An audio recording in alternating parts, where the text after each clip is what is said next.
इस कार्यक्रम के पुण्यार्चक हैं श्रीमती रेखा जैन, श्रीमती साधना जैन, श्रीमती ममता जैन, प्रसन्न कुमार जैन, श्रीमती समीक्षा जैन, प्रतीक जैन, साक्षी, प्राक्षी, प्रविष्टि, प्रज्ञान, अन्वित जैन, नौहर कला परिवार, firm Messrs Champalal Jain, Messrs Kakkaki builders, Messrs PK Jain, railway collectorate Lalitpur, Shri Virendra Jain, Sangeeta Jain, Akshat Jain, सेबी, अक्षिता जैन एवं समस्त चूनावाला परिवार Lalitpur, Shri Keval Chand Jain, Rajesh Jain, advocate Nirmal Kumar Jain, civil engineer Parakh Jain, वास्तुविद एवं समस्त मिठिया परिवार कटरा बाजार ललितपुर।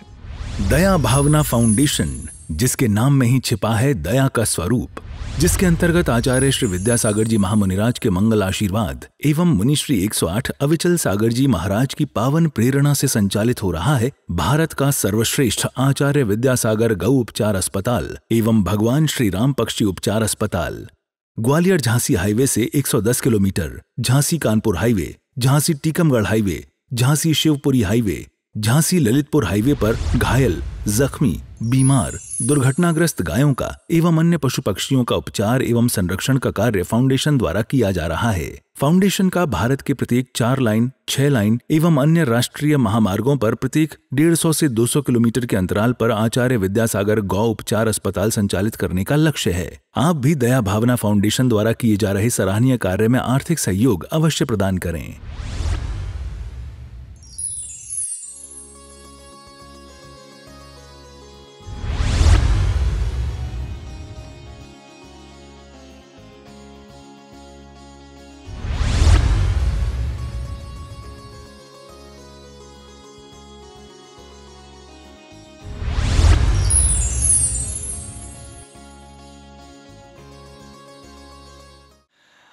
मेरा स्वभाव लगभग सबको बोलने की इच्छा तो हो रही है, ठीक है, बोले ही बोल ना पाओ, मन में तो आ रहा है ना कि हाँ ठीक है महाराज, हमें पता है आपका स्वभाव, बोलना 2-4 लाइनें तो दिमाग में आ रही ना।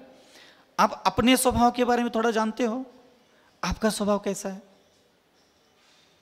आपके मन को कहो कि थोड़ा सा अपना स्वभाव के बारे में बताओ, नहीं बता पाएगा वो, ठीक से नहीं बता पाएगा, इतना गुड़ गोबर अंदर भरा पड़ा है, वो ठीक से बोल ही ना पाएगा। इसलिए ध्यान रखना।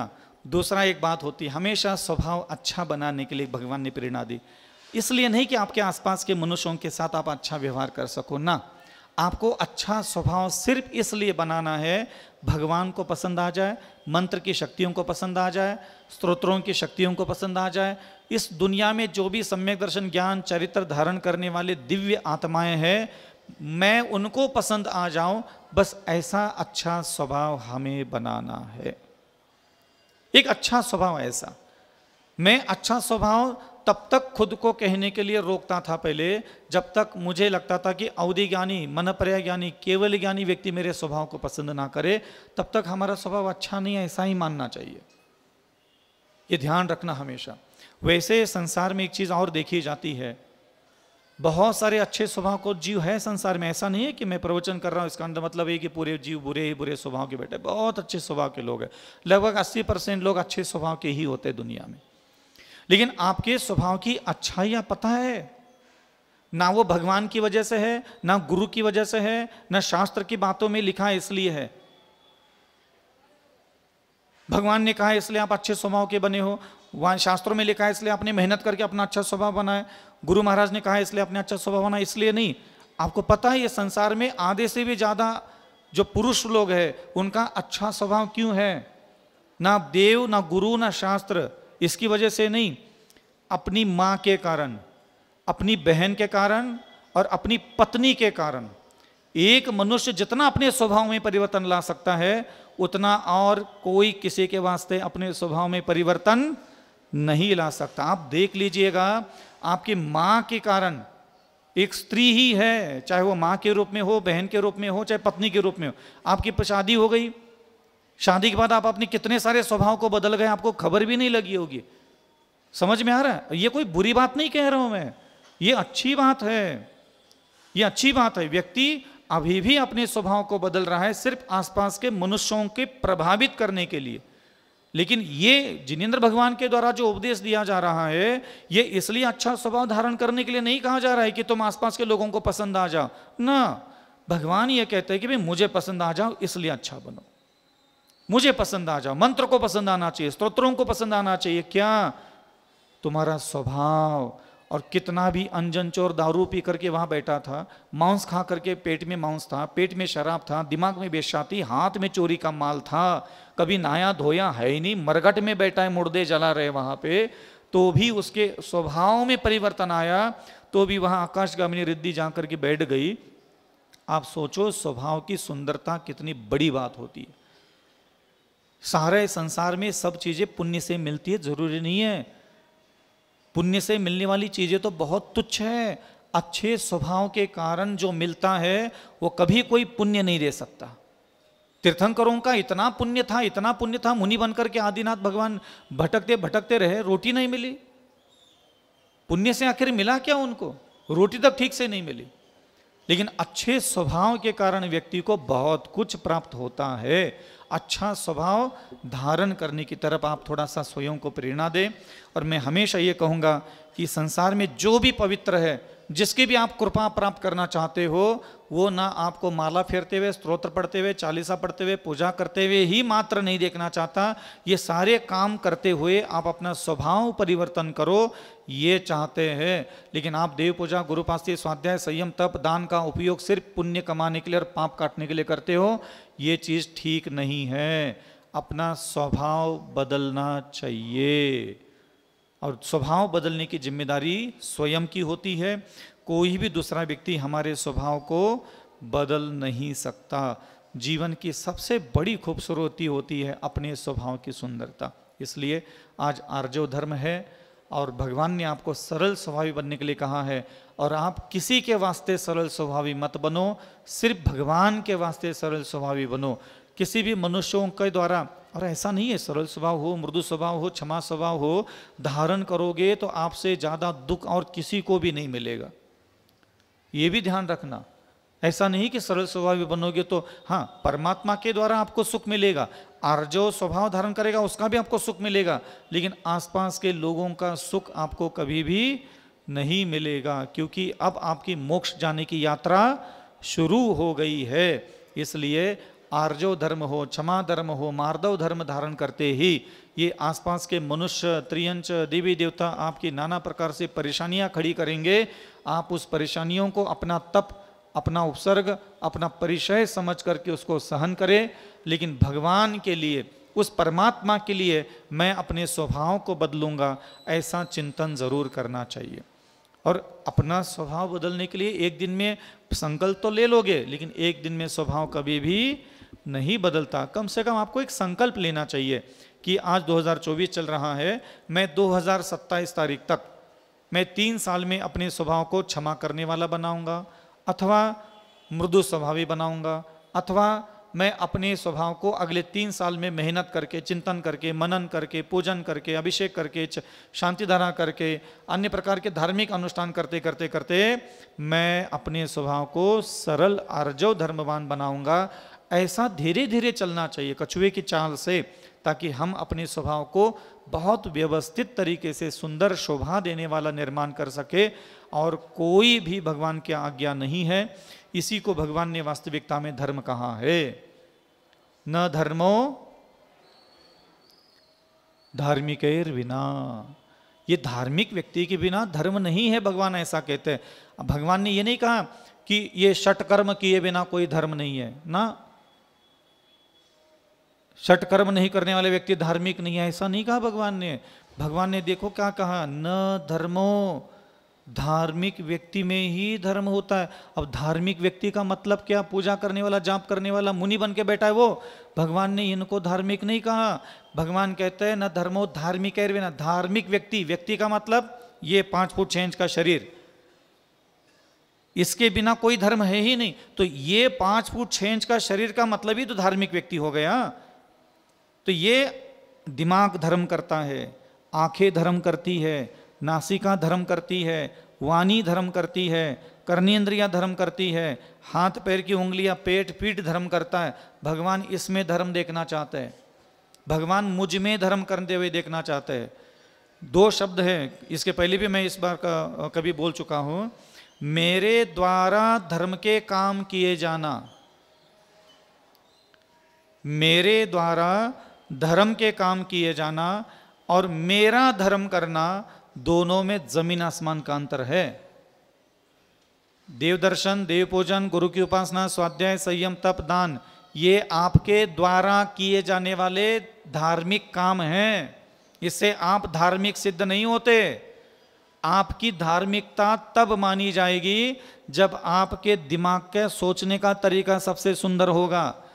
इस सृष्टि में आप भ्रमण कर रहे हो, आपके पास आंखें हैं और आंखों में रोशनी है। इस संसार में स्त्रियां हैं, पुरुष है, बालक है, वृद्ध है, युवा है, युवती है, गरीब है, अमीर है, त्रियंच है, देवी देवता है, सबकी, दुखी, पापी, दुष्ट, सात्विक आत्माएं, उनको आप देखते कैसे हो? ये आपकी धार्मिकता है। आपके पास जिह्वा दी गई है, हाँ, मंत्र पढ़ते हो, ये आपके धार्मिक काम है। लेकिन मनुष्यों के साथ, त्रियंचों के साथ, देवी देवताओं के साथ आप वार्तालाप कैसे करते हो, ये आपका धर्म है। तो जिनेंद्र भगवान ने समोसर में बैठ करके अविचल सागर की तरफ उंगली करके कहा कि हे अविचल सागर, धर्म करो। तो धर्म करो कहा कि धर्म धारण करो कहा? तो धर्म को धारण करने के लिए कहा है।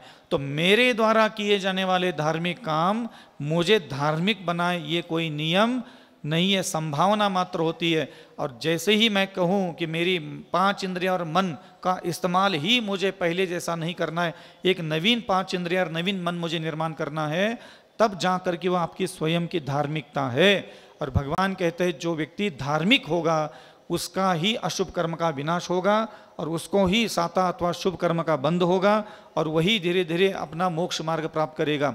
धार्मिक काम मतलब मैं भी जो 28 मूल गुणों के पालन करता हूँ वो मेरे द्वारा किए जाने वाले अच्छे काम मात्र है। 28 मूल गुणों से मेरा भी कोई भला नहीं होने वाला, भला होने की संभावना मात्र है। कैसे? तो मैं 28 मूल गुणों का निर्दोष पालन करता हूँ, ये मैटर अलग हो गया। और दिमाग का इस्तेमाल मैं स्त्री के साथ, पुरुष के साथ, भोजन के साथ, सोना चांदी हीरे जवाहरात के साथ कैसा करता हूँ, ये मैटर अलग हो गया। मेरे पास आंखें हैं, 28 मूल गुणों को धारण करके मैंने अपनी आंखों का स्वभाव नहीं बदला। जैसे पहले स्त्री को देखता था, पुरुष को देखता था, सोना चांदी हीरे जवाहरात भोजन को देखता था कपड़े उतारने के पहले, उसी स्वभाव से अगर आज भी मैं यहाँ देख रहा हूँ तो 28 मूल गुण क्या कर लेंगे मेरा? वही कठोर स्वभाव, उग्र स्वभाव, वही अहंकारी स्वभाव, घमंडी स्वभाव आज भी मेरा है। तो 28 मूल गुण भी देखता हूँ मेरा कब तक भला करते और कैसा भला करते। मैं भी तो देखूँ कि मेरा स्वभाव जैसा का तैसा बना रहे और ये 28 निर्दोष व्रतों का पालन करने से मैं भी देखूँ मेरा भला कौन करता है। मेरा कोई भला नहीं कर सकता क्योंकि मैं जान चुका हूँ मेरे द्वारा जो 28 मूल गुणों का पालन किया जा रहा है वो 28 मूल गुणों के द्वारा सबसे पहले मेरे स्वभाव को बदलना पड़ेगा और बदला हुआ स्वभाव ही मेरे अष्ट कर्म का विनाश करेगा। सीधा सीधा व्रत से कर्म निष्ठा नहीं होती, तपसा निर्जरा च। तो सीधा सीधा चूल्हे पर तवा चढ़ाने से कभी भी रोटी नहीं सीखती, उसको गर्म करना पड़ता है। तो तपसा निर्जरा कहा कि तप ही वास्तविकता में निर्जरा के लिए कारण होता है। तो स्वभाव परिवर्तन कीजिए। भगवान आपके स्वभाव की तरफ ज़्यादा देखते हैं। आप कौन हो, किस जाति के हो, किस पंथ के हो, किस परंपरा के हो, किस गोत्र के हो, कोई नहीं देखता, कोई नहीं देखता।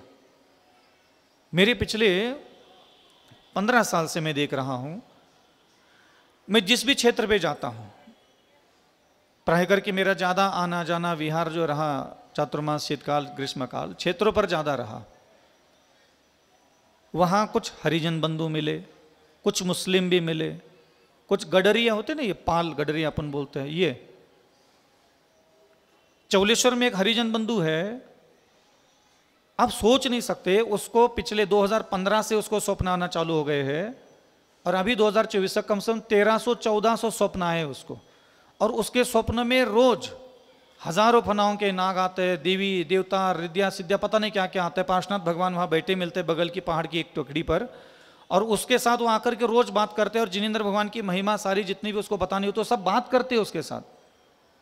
कई बार वहाँ के कमेटी के लोग हमारे पास आ गए, महाराज जी आप हमारे पास तो कुछ नहीं आता, हम जैन समाज के हरिजन के पास क्यों जाते? भैया स्वभाव अच्छा होगा, उसके हृदय में किसी कोने में कुछ अच्छाई पड़ी होगी।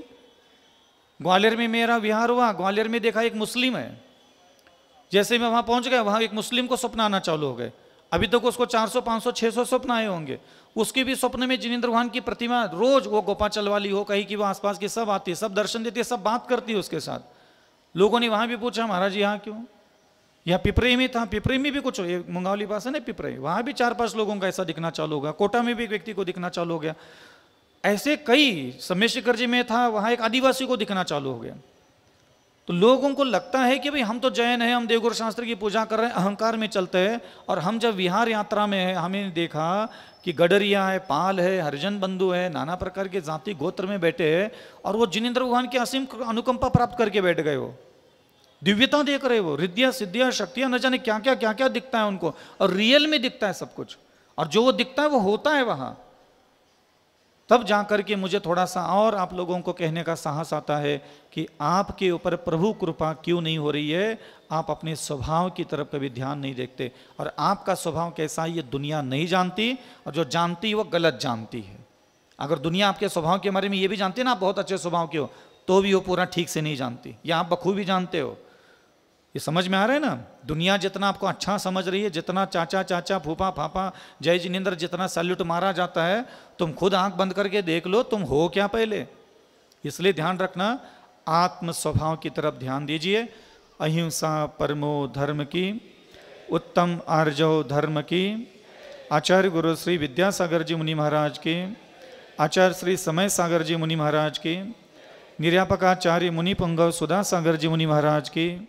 इस कार्यक्रम के पुण्यार्चक थे श्रीमती रेखा जैन, श्रीमती साधना जैन, श्रीमती ममता जैन, प्रसन्न कुमार जैन, श्रीमती समीक्षा जैन, प्रतीक जैन, साक्षी प्राक्षी, प्रविष्टि प्रज्ञान, अन्विक जैन, नौहर कला परिवार, firm Messrs Champalal Jain, Messrs Kakkaki builders, Messrs PK Jain, railway collectorate Lalitpur, Shri Virendra Jain, Sangeeta Jain, Akshat Jain, सेबी, अक्षता जैन एवं समस्त चूनावाला परिवार Lalitpur, Shri Keval Chand Jain, Rajesh Jain, advocate Nirmal Kumar Jain, civil engineer Parakh Jain, वास्तुविद एवं समस्त मिठिया परिवार कटरा बाजार ललितपुर। क्या आप वास्तुशास्त्र के अनुसार अपने घर का काम कराना चाहते हैं? तो आज ही जुड़ जाइए सिविल इंजीनियर परख जैन वास्तुविद से, जो अपने वास्तु ज्ञान से कराते हैं सारा काम। जैसे पुराने घर का वास्तु बिना तोड़ फोड़ कर सही किया जाता है, कॉलोनी का लेआउट प्लान, वास्तु की 16 दिशाओं के अनुसार घर की प्लानिंग, वास्तु के अनुसार 3D एलिवेशन। हमारे यहाँ सारे कार्य वास्तु की 16 दिशाओं और 32 प्रवेश द्वार को ध्यान में रखकर किए जाते हैं। स्थान महाकाली लाइन, कटरा बाजार, ललितपुर। तो देर किस बात की, हर वास्तु से जुड़ी समस्या का निदान करेंगे सिविल इंजीनियर परख जैन वास्तुवेद। संपर्क सूत्र 9630845139।